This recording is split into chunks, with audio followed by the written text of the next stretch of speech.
Let's bring in Tshwane Municipal Public Accounts Committee Chairperson, Councillor Kholofelo Morodi, who joins us now. Very good evening to you. Thank you so much for your time. This is a move you've welcomed as Action SA. What do the reports expose about the city's finances? Thank you so much for having me. I think what they expose is the fact that corruption affects service delivery, and our people or residents feel that they're not getting services because some of the activities like your unauthorized, irregular, fruitless expenditure really halts services people can't get because all the finances are used for something else, and our people are really struggling to get value for money. At the end of the day, remember, as MPAC, our goal is to make sure that there's accountability and there's value for money for residents on the rates that they pay. So if there's negligence, that really affects service delivery and residents feel they don't get value for money. And we saw this because the city of Tshwane has been sinking deeper and deeper into debt, and of course looking at the amount it owes Eskom, which ballooned from around 1.1 billion rand in September of last year to now almost 3.9 billion rand. This was all at the end of January. I don't know what it's looking like now. What kind of irregular expenditure has been identified in these reports as we try and make a link to the impact it's had on service delivery?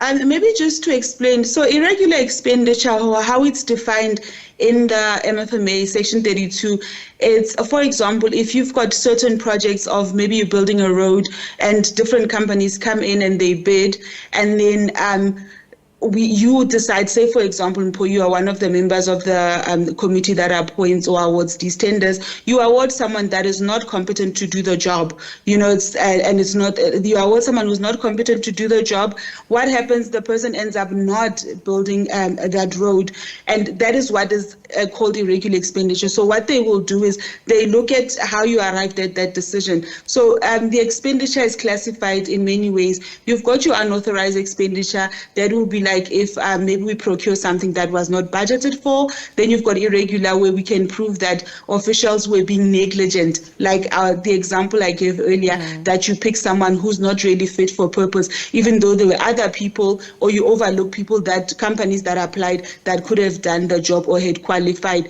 Then you have your fruitless expenditure, where, for example, interest that will have to pay on the Eskom debt, and then you've got like wasteful, whereas you buy maybe you've got 20 staff members and you buy, they only need 20 chairs and you decide to buy 200 chairs. So that is classified as wasteful expenditure.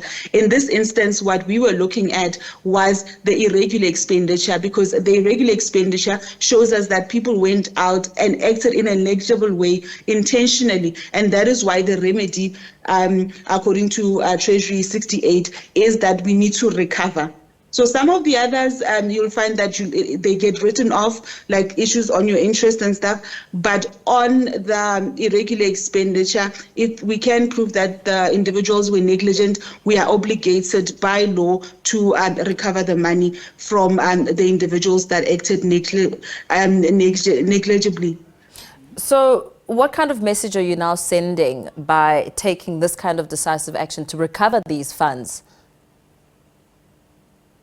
That Tshwane is not going to tolerate officials that are not loyal to the city, that do not stick to the regulations of the MFMA, and also to give confidence to our residents that we do understand that you need value for money. The role of the municipality is to provide services to the residents. So we want to make sure that service delivery is escalated and that people get value for money. But at the same time, that Tshwane is a city where people can come in and invest, because they will get good services, and companies that come in to do business will be treated fairly. Could we draw a link to the waste and part of what you've unpacked as funds that could have been better used for the benefit of service delivery? Is there a link to show perhaps some correlation that the impact of these funds not being there came as a result of what residents on the ground experience on a day-to-day?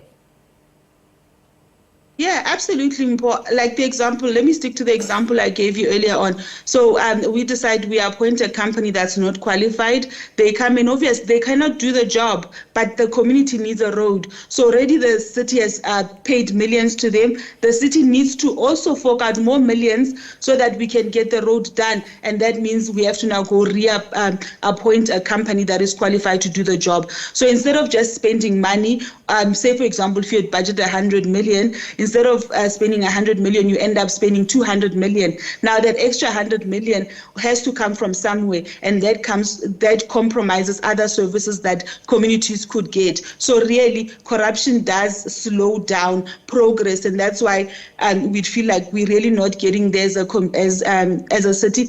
But I think with these, with the message that we are sending, it is that we want to be a city that is able to deliver to the residents. We want to do projects on time and on budget. Let's talk a little bit about the measures of accountability. Should you find some of these officials and, either have them repay the money, are they repaying it and getting off scot-free? What sort of accountability measures are you looking at as you scrutinize the impact of the loss?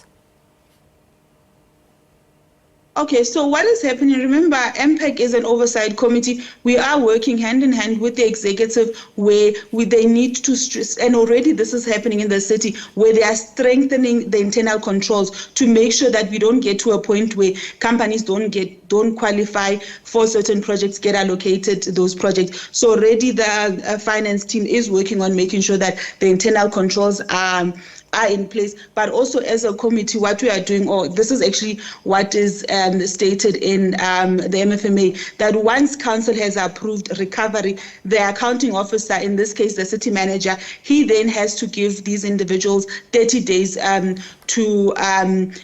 to pay back the money. And from there, there's a legal route. So as a committee, we have done our job. A council has approved this. All of this is now sitting with the accounting officer. Within 30 days, the individuals must be notified and payment plans have to be in place. And it's not only that, you'll have to have disciplinary processes that are going to be instituted. Very well. Thank you so much for weighing in on this discussion there, leaving it with Councillor Kholofelo Morodi, speaking to us there about the impact of the MPAC when it comes to holding officials accountable as they look and release a report which speaks to some concerns around financial mismanagement.